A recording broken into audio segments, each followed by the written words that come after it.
Hi guys, and welcome to my tutorial and showcase on cooking.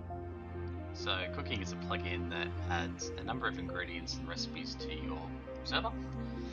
These meals when consumed will reward you with a buff. So nice and simple. So basically extends on to the standard sort of Rust cooking system. So to access the cooking menu, what you need to do is you need to walk up to a barbecue or any sort of oven that's in the config, and when you open it up, a little button's going to appear. Now you need to have the relevant permissions in order for this to appear, but obviously we have that, so it does. And when we click on this cooking menu button, we're given a recipe menu. The recipe menus are where we do a lot of our crafting, so it's where we craft our certain ingredients as well as meals themselves. And when you click on a meal, it'll outline what the ingredients are required, and you can actually see the names of the ingredients by clicking on the tiles, as well as where to find them. The quantities of ingredients required to make the meal. The box will outline if you have any of those ingredients available. As you can see here, we've got a couple of green ones indicating that I have some ingredients in my either my inventory or my ingredient pouch. And then you'll have the little fluff piece description, and then the actual buff description. So this is what the meal will do once consumed. So buff description will basically be, what this tutorial is, this meal increases the amount of resources obtained while mining by twofold for the duration. So we'll receive basically double resources for the duration. The duration here you can see is 120 seconds, and the cooking time is 30 seconds. This is how long it takes to actually cook the meal. So if I cook this now, it's going to say I don't have enough corn flour in my inventory. So if I go and try and find something I've got the ingredients for, so for example, let's just say the ingredient bag, which is an item that's used to open your ingredient pouch, and needs cloth. So I'm going to give myself some cloth. Cooking menu, I can see here a couple of things have changed. The text color of the submission is now green, indicating that I have all of the resources required to build it, whereas bone marrow is only orange because I only have some of the resources required, not all of them. So if I click on this and click cook, you'll see here bottom right corner that I have a countdown with this cooking. So this is just going to kind of cook in the background. Now for the purpose of this demo, I'm going to give myself permissions in order to increase the cooking speed to instant and require no resources in order to cook, because that's time consuming. So anything I cook now will basically be instant. So you can see here that we completed our meal, and when I open this bag up, you can see here this is my ingredient bag. This is what when I gather resources, this is kind of what it goes into. So you can see here you receive 3 times lime when placed in, and it was placed into your bag. So if I open up my ingredient bag, see I've got some more lines being added to my list there. Whenever I hit trees, mine locks, pick up things, it's going to randomly acquire resources. So you can see I've got honey, got some lime, got some more lime, and it's random. It's some lemons, and different types of resources will drop different types of resources. Of course, the helicopter comes in. Just turn my sound down. So different types of resources, like trees, will drop different types of cooking ingredients, such as limes, lemons, but also the biome can stipulate where they drop from as well. So for example, if I was to go and drop some trees over in the desert, I might obtain coconuts, or I might obtain bananas, or more tropical sort of vegetables and fruits, because that's on the drop list for those trees specifically, rather than being anywhere. So in terms of, just to cover the rest of the menu, we've got 2 other features here. We've got the information button, which shows us a list of all ingredients in the plugin. You see the images get cached as I look at them for the first time as well. And it tells you the location about where you find these from too. So you can see lemons are gathered from all trees, limes are gathered from all trees, maple syrups are gathered from all trees.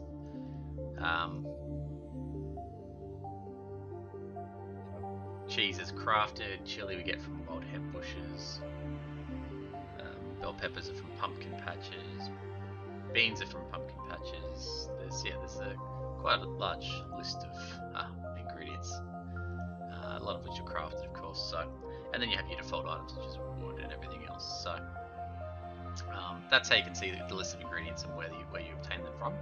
I mean, that besides being able to click from the ingredient here and it'll tell you the same information as well. And the next feature is the favorites menu.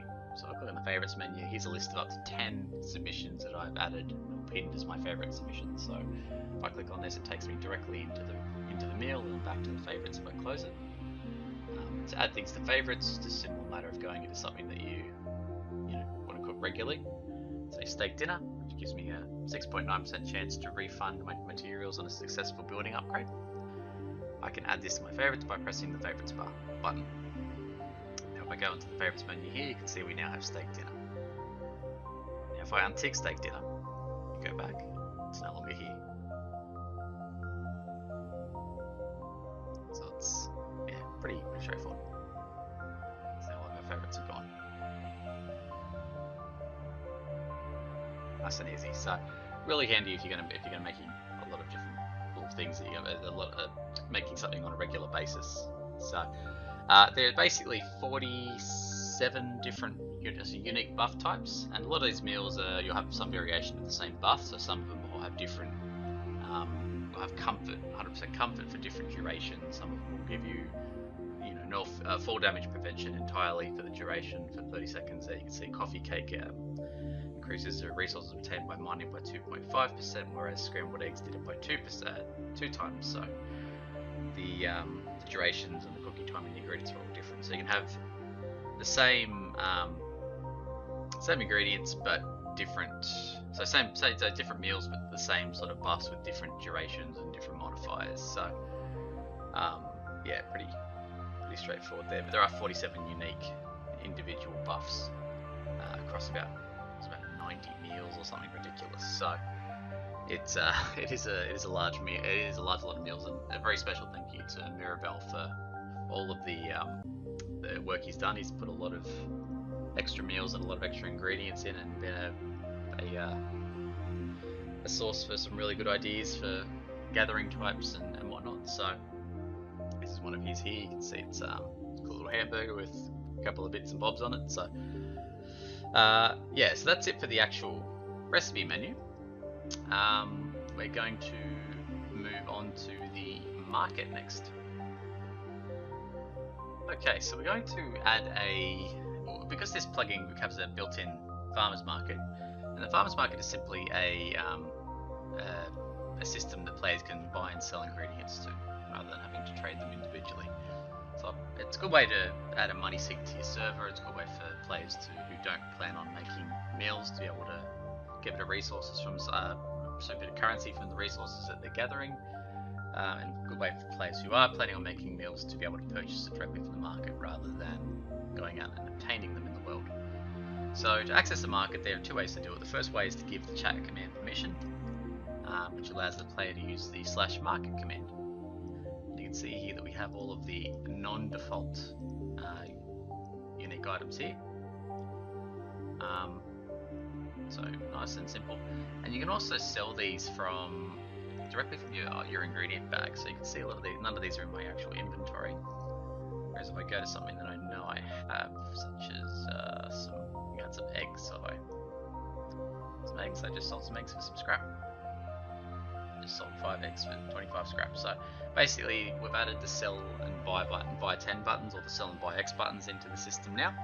So you can set the values for whatever you want these to be in the config. So by default it's 10, but you can set them to 25 if you want to be able to sell larger chunks at a time. The farmer's market has a limit to the amount of items that can be sold to it, which is a configurable value, so you can set the value to 0 to make to have no limit. Otherwise, by default, it is set to 100 units of each item. So no more than 100 units of an item can be stocked in the farmer's market at a time. But player attempts to sell more to the market will just simply reject it. Until another player purchases those items. So if I was to buy an egg from this market, you can see the value goes down and I receive an egg. The other way to access this market is via a new NPC command. So you can do /add market NPC. We'll create a little NPC with some custom clothing on him. And it's got to inherit your view and position angles. So if you're looking up like that,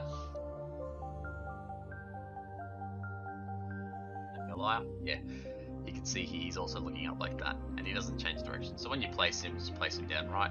If you do need to remove, you can simply do /remove market. See why you're looking at it. Whoops. Okay, sorry. So you can see here, you can talk to him by pressing E. Opens up the farmer's market. Same way that doing the / command does. So it's a more flavorful way to get access to the market. You can have as many of these guys as you like around the place. So, and the clothes can be set up via the data file or via the config file. So the config file is responsible for any new creations, and the data file you can retrospectively edit if you want to add a little bit of difference, a little bit of variance in their clothing. That's pretty straightforward. So that's the markers, the farmer's market side. Now with the ingredients bag, I've covered it a little bit already, but there are two ways to open it up. The first is through opening up this bag here, or you can do a chat command called ibag, which requires a chat permission. Now when gathering ingredients, if you have either an ingredient bag in your inventory or permissions to access the ingredient bag via the chat command, ingredients will automatically be added to your inventory as demonstrated before. So it's just going to be automatically put into the ingredients bag. You can see, sorry, it's an apple. Apples don't count. So you automatically get to the ingredient. You can say it was added to my bag.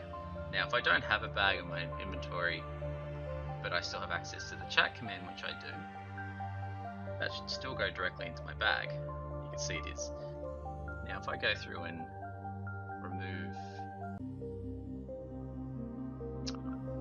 this is my live service, I probably don't want to do that, but if I go and remove permissions for chat commands in my permission group, so I no longer have access to the ibag chat command, items will start appearing in my inventory as opposed to my ingredient bag. So that's just kind of how that functions. This is simply a access point to be able to access your global storage. So it doesn't matter how many of these things you have. You can have 6 of the same thing. They're all going to open up the same thing. It's just simply a way to get access to this bag. Now there's a configuration option as well, so when you die, this gets dropped. So this will drop into like a little loot pile on the ground, and anyone who comes across your body can loot it. Again, it's a config option. You can set that to false if you don't want players to lose their ingredients when they die though.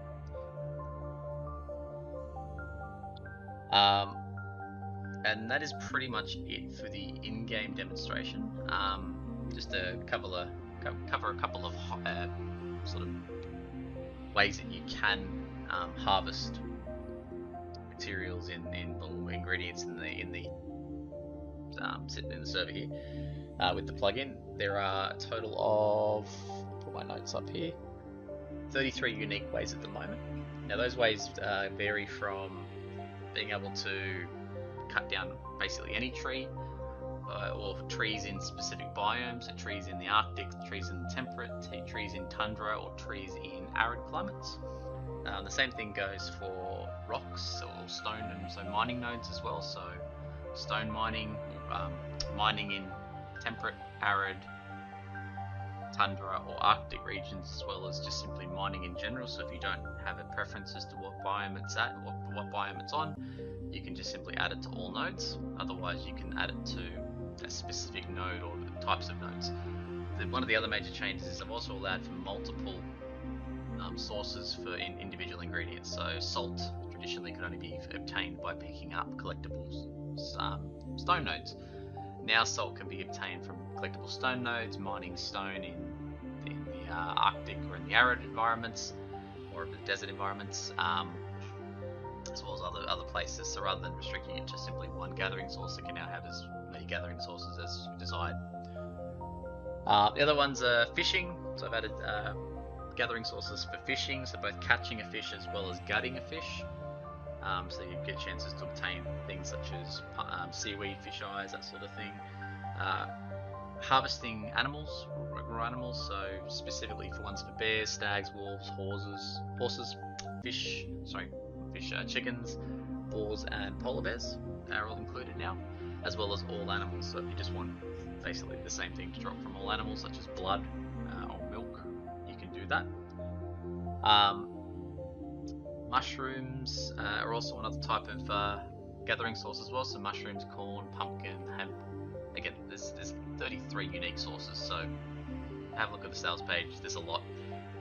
What we're going to do now is we're going to jump into the configuration side of things, and I'm going to show you and demo what the config looks like, take it line by line, and explain how it all works, and how you can potentially create your own recipes and meals as well. So let's get into that, assuming I haven't forgotten anything in game. No, let's get into it. Okay, so we're in the configuration file for cooking now. So I'm going to take it line by line and just cover off as quickly as we can what each of these sections actually do.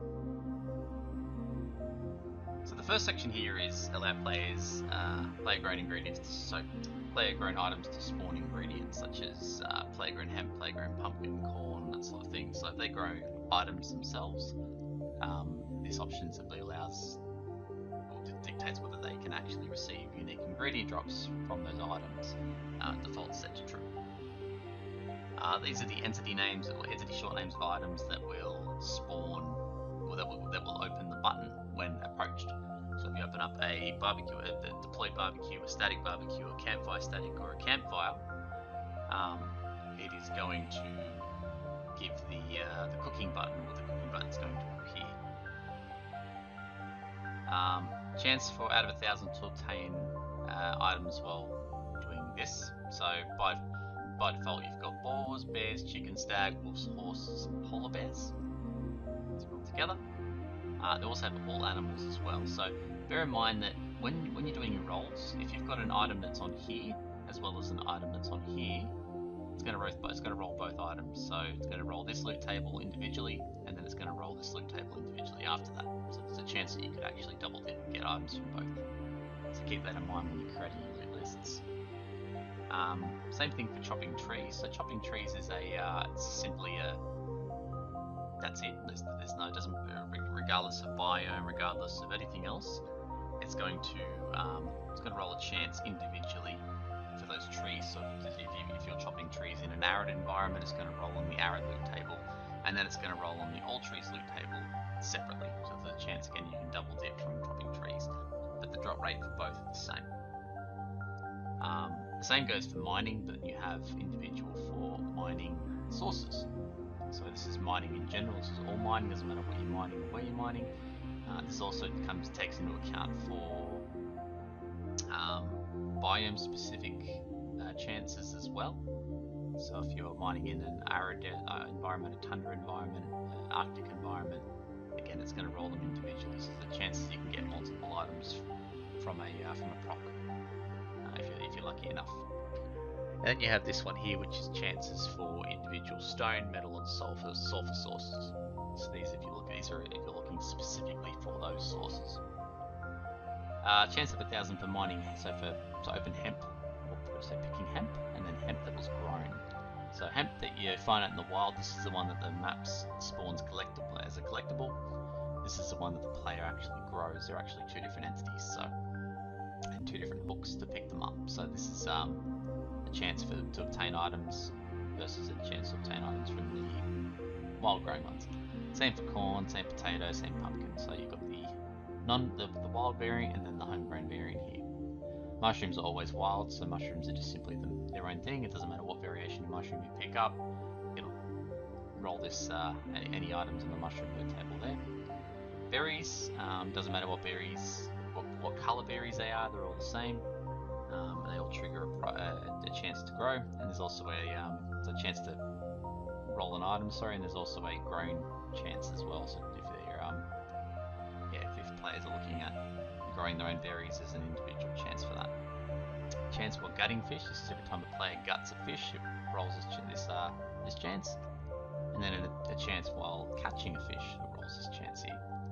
And then we have a chance while picking up collectible nodes. This is things like your collectible stone nodes, iron nodes, and your collectible sulfur nodes.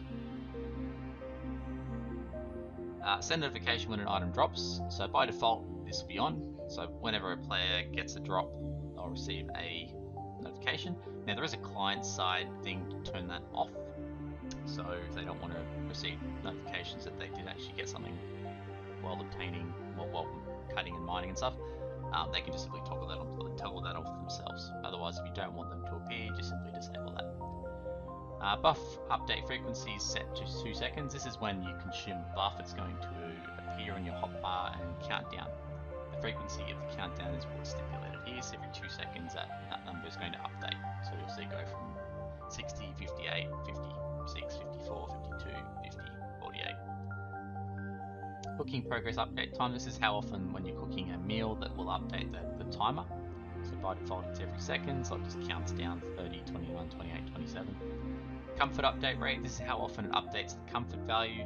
1 second is a pretty good value. Keeps the player's comfort at 100% for the duration. Whereas if you increase this value a bit too much, the comfort might sort of dip down and then get put back up to 100.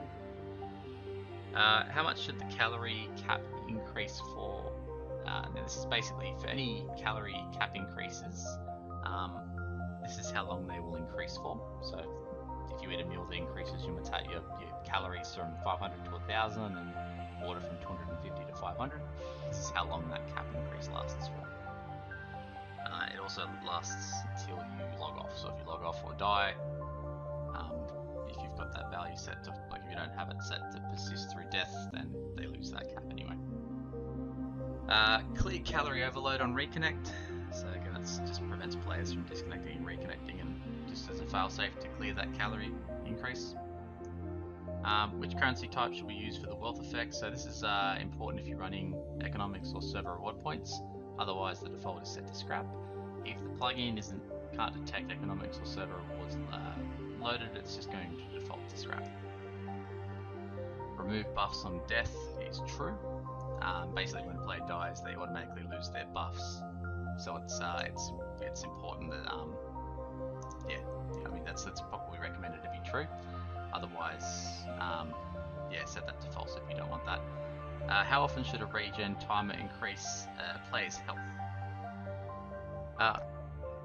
How often should a regen timer increase a player's health? So this is how often should it proc. By default, it sets every 5 seconds. Every 5 seconds, whatever the value of the buff has been stipulated in the meal, the player is going to heal that much. Allow players to build and use ingredient bag.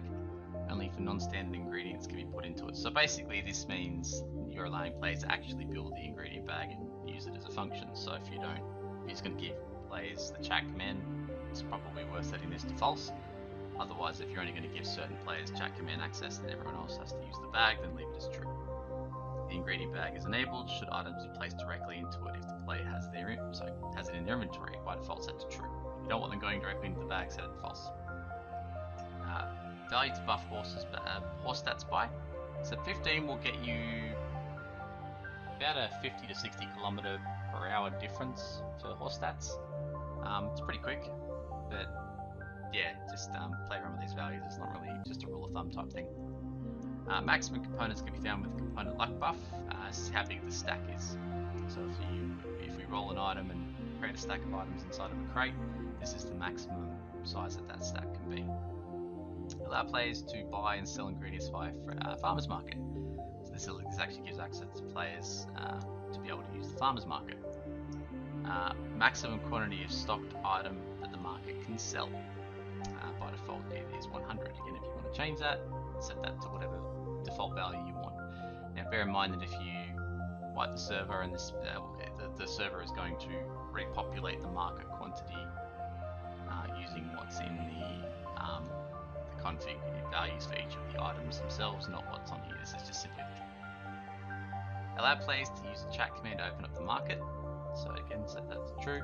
They also require the chat command permissions in order to do it. What currency should we use for farmers market transactions? So again, you can have individual currencies for specific things. So you've got one for the wealth buff, but then we also have one for the market. So scrap, economics, and server rewards. Just make sure you keep the spelling and case the same. Once you did the second buy sell options should action. So you can see we had that sell 10 and buy 10 button. If you want that to be 25, you can set that to 25. Otherwise, yeah, leave it. Allow default items to be bought and sold in the market. So that's if you want to be able to sell and buy things like apples and other default items that I can't think of right now. Set that to true if you want them to appear, otherwise just leave them false and it'll simply leave the unique items in there instead. Name of the NPC that will open the farmer's market when spoken to, which requires human NPC. So this is if you're using the human NPC plugin, you can use the farmer's market. You can call the NPC farmer's market or something like that, something sort of unique. And whenever a player talks to an NPC with that name, it's going to send them the farmer's market menu. Alternatively, you can list the name of user IDs of the human NPCs as an array, so you can do arrays of numbers to be able to trigger them. So any NPC IDs that match those numbers will send the menu. Otherwise, it has been replaced with the updated version, which is where we actually spawn the markets using add market NPC. Play effect when a player buys or sells ingredients to the market. This is set to true by default, so it just simply plays an effect like a cha-ching effect. Color ingredient tabs based if the player has enough of an item to make the meal. So we color the ingredient tabs if they have enough of a specific item, depending on how many they have. So if they have none, it defaults to red. If they have enough, defaults to green, which you can see here. And if they have some but not enough, defaults to like an orangey sort of color. Now these are RGB, but from 0 to 1, so they use a floating RGB value.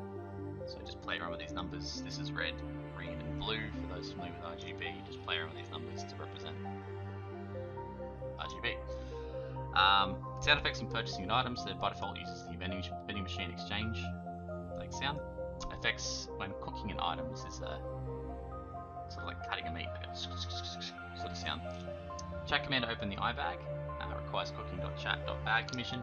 This is that iBag command I was using in game, so you can set that to whatever you like if you've got conflicting commands.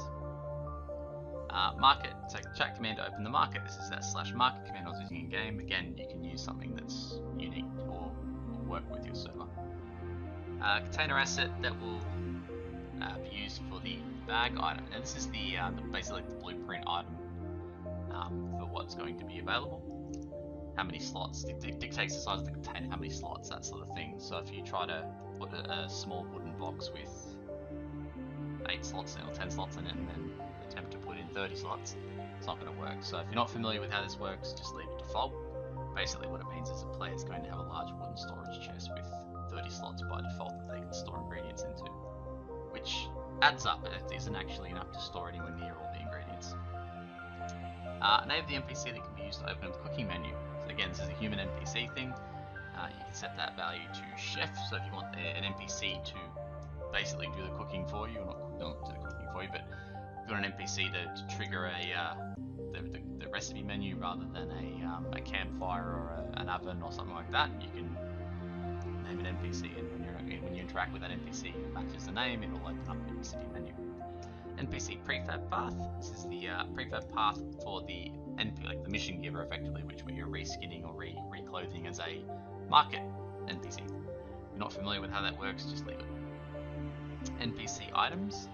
These are the clothes and then the weapon that the NPC has. So you can see we've got the burlap shirt with a specific skin, burlap trousers with a specific skin, and our boonie hat with a specific skin, which makes the NPC look like that. And you can see we also have the pitchfork, the default skin as well, so it's 0. So you can adjust those values, you can add additional values into here. Play around with it if you want to add more clothes or whatever, make it unique, it's up to you. So this is basically when you use the add NPC chat command, add market NPC command, they're going to spawn with these items by default. Animals that are considered part of the animals gather source: boar, horse, stag, chicken, wolf, bear, and polar bear. So pretty much all of them. So any animal that has all animals listed on it is going to consider all of these as part of those animals. Delete the player's ingredient bag data when the server wipes. So if you want players to be able to retain their ingredients between wipes, set that to false, otherwise leave it true. Allow players to use ingredients from their ingredient bag. So basically allow them to use ingredients from when they're cooking meals, to be able to simply use ingredients from the ingredient bag. Highly recommend, because it can be very tedious having to manage inventory space with ingredients. So yeah. Automatically update missing meals by default from the config. So if I add new meals into the config that you don't have on your config, it's simply going to add them into the mix automatically. Set that to false if you don't want that to happen. Automatically update missing ingredients from the default config. So if I add new ingredients into the mix and you want them into your server, when you update the plugin, leave that as true. Otherwise, set it to false if you've curated your own list of ingredients and you don't want to be messing them up. Should the loot pickup buff only work with melee weapons? So this is for the when you consume a meal that allows you to automatically loot the contents of a barrel when hitting it. So it's like a loot magnet type thing. When you hit a barrel, it automatically puts all of the contents of that barrel into your inventory. So this simply dictates whether the player has to use a melee weapon in order to do that.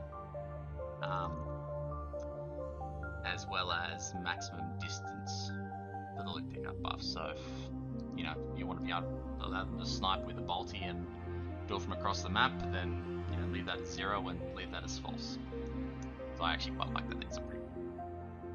Drop player's ingredient bag on death. So if you don't want players to drop the ingredients bag on death, then leave it as false. Otherwise, if you want them to lose their shit when they die, set it to true.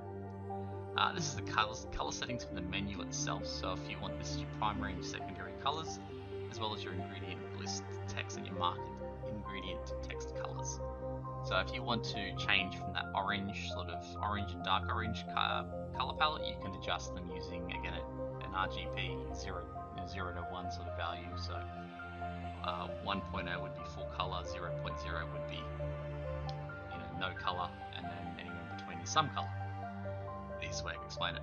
The final value here, so you can see you've got RGB. The final value here is the alpha, this is the transparency. So 1 is fully opaque, and 0 is fully transparent.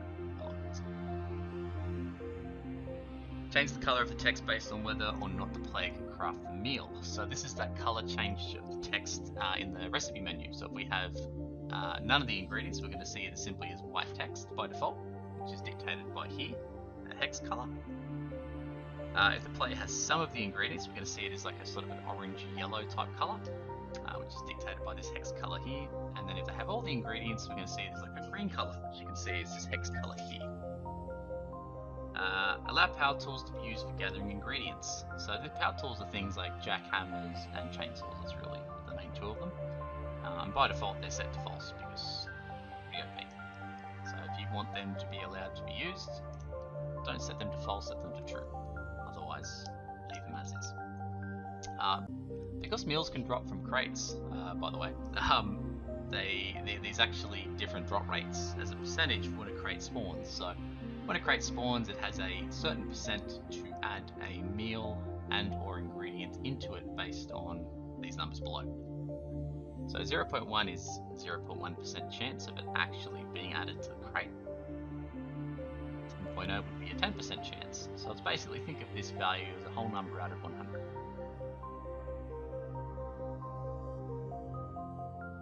So yeah, that's kind of how that works. And same for the ingredients. So you can see we've got a couple of different crate types. Normal, like the basic crates, which is little tiny wooden box ones. Crate normal 2s, which are your big banded boxes. Crate normals, which are your milk crates. Elite crates, which are your elite crates. Underwater advanced crates, which are those larger crates you have to untie. Normal 2 food crates. So there's obviously the banded boxes with the food symbol on it. Food 1 and food 2 crates, so those new little small food crates. And then medical crates. Medical crates.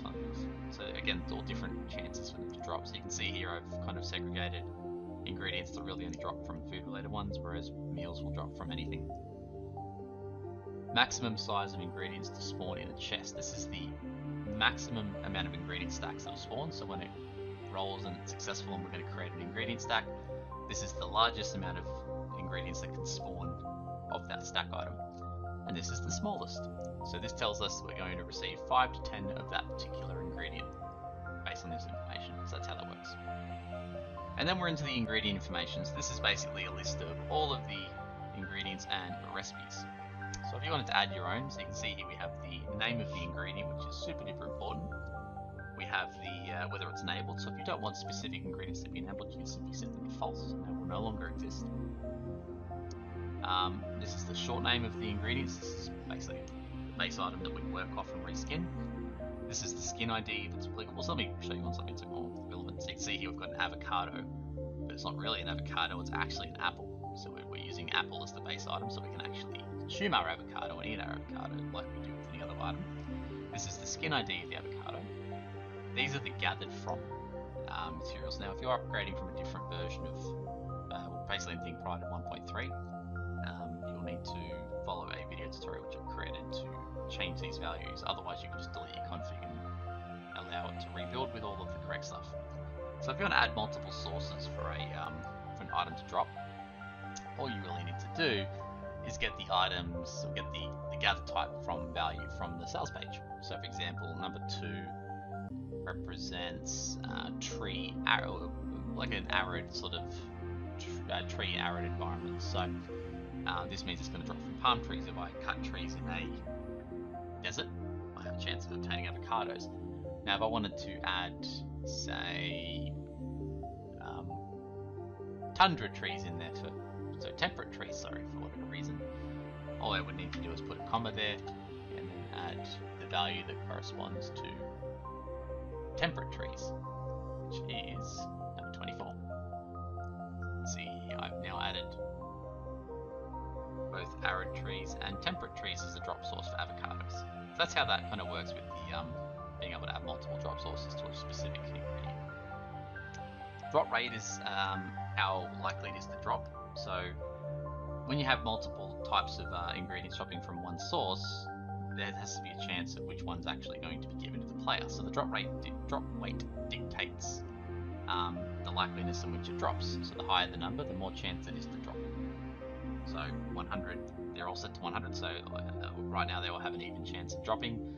If I set this to say 500, this is going to be 5 times more likely to drop than any other green ingredient that's only using 100. So it doesn't guarantee it, but it increases its chances exponentially. Max count, this is the maximum number of the item that will drop when we do obtain it. So it's going to pick a number between 1 and whatever we set this value here. This is the image of the actual item itself. This is for display purposes on the recipe menus, market menus, that sort of thing.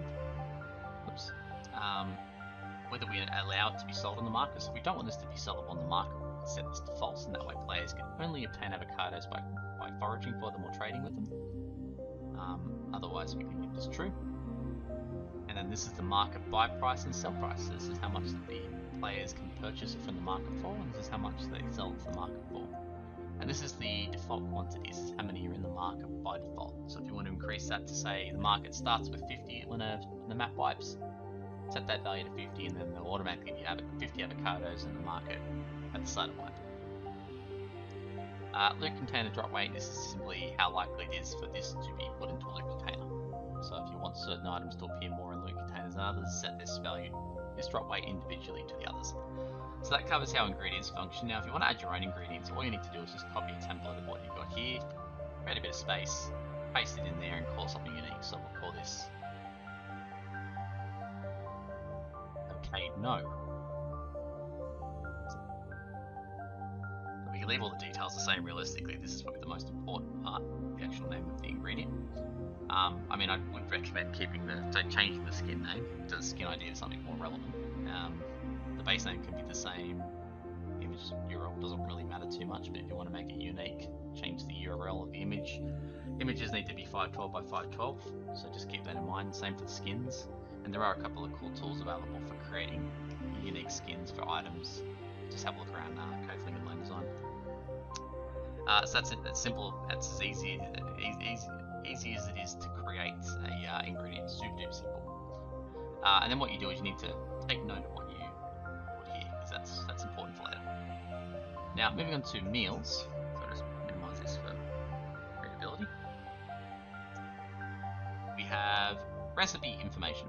These are all the recipes that we have. This dictates the name of the recipe, types of recipes that they are, the skin information, buff durations, cooldowns, the buff types, the modifier values, everything. So if we try and find something from in-game, so if we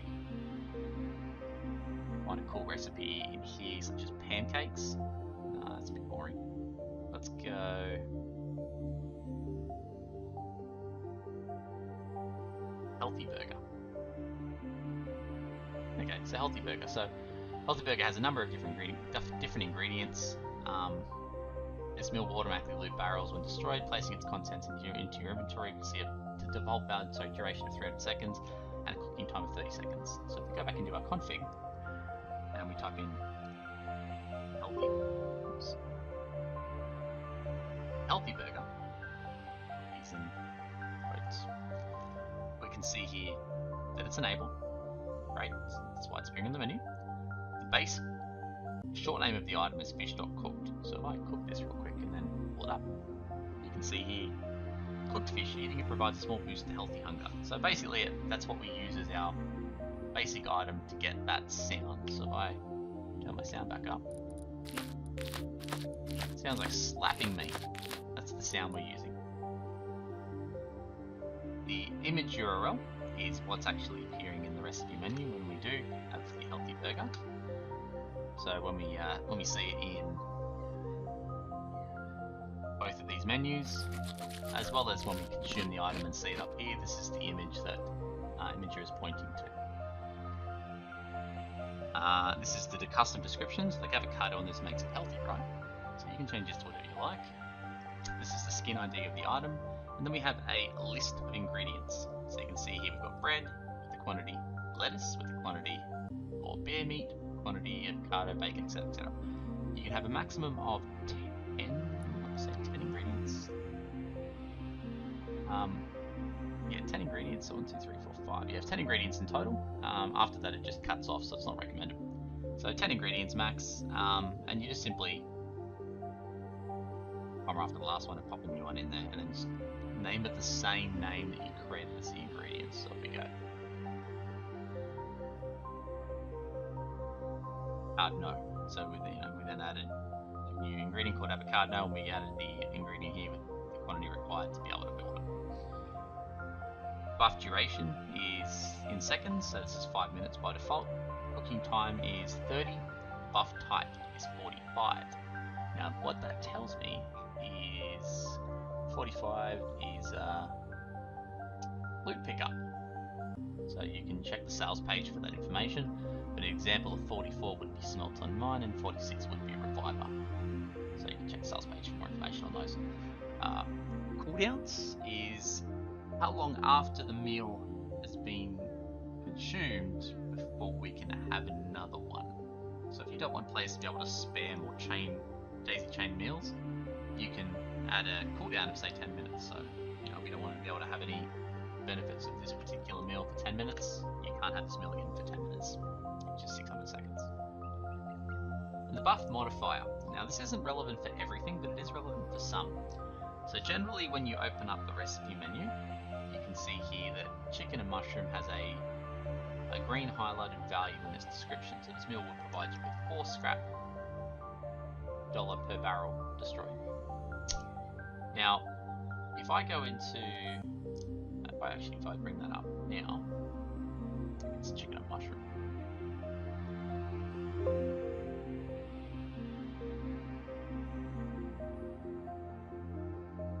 And 28%, sorry. My terrible spelling. Chicken and mushroom.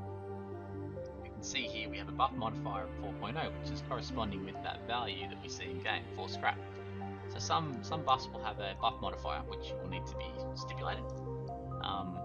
It's easier just to kind of look at existing buffs really than create a whole wiki on how it all works. So you can see Hamburger has 75 hit points, which is Hamburger's been set up.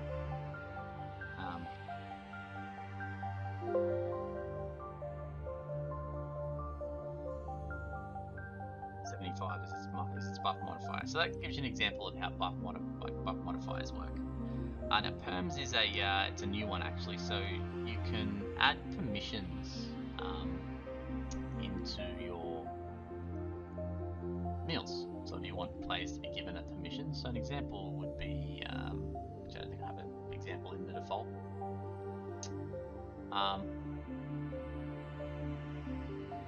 Yeah, so basically if you want to give permissions for like deployable nature, allow players to be able to use deployable nature for the duration, so they can deploy items for say 10 minutes, you can give them the permissions to do so, and then revoke them automatically after the buff finishes. So if the player dies or the buff is removed for whatever reason, the player loses those permissions and they're revoked automatically. And then the loot container drop rate is 100 by default. So again, it's just when items added, the chance for these specific items to be added into the loot container. So that's it for the configuration. It's pretty straightforward. There's a couple of things with the data side of things, but it's all just one big data file, so that takes into account players, ingredients, and eye bags and everything else. Most of it wipes between maps. The ones that don't is the NPC market information, unless you stipulate it inside the config to do things. So that's pretty much it for this tutorial. My mouse is getting sore, so I'm going to end it here. Any questions, feel free to post support requests on the relevant sales pages. Yeah, enjoy.